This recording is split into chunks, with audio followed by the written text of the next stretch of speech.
Hello everyone, welcome back to my channel. In this tutorial I'll show you how to delete all your comment on Instagram.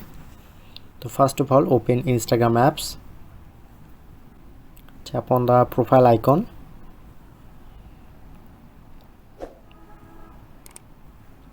look at the right corner, three line, click on your activity and then select comment. Okay, now look here, shown here your all comment. Click on select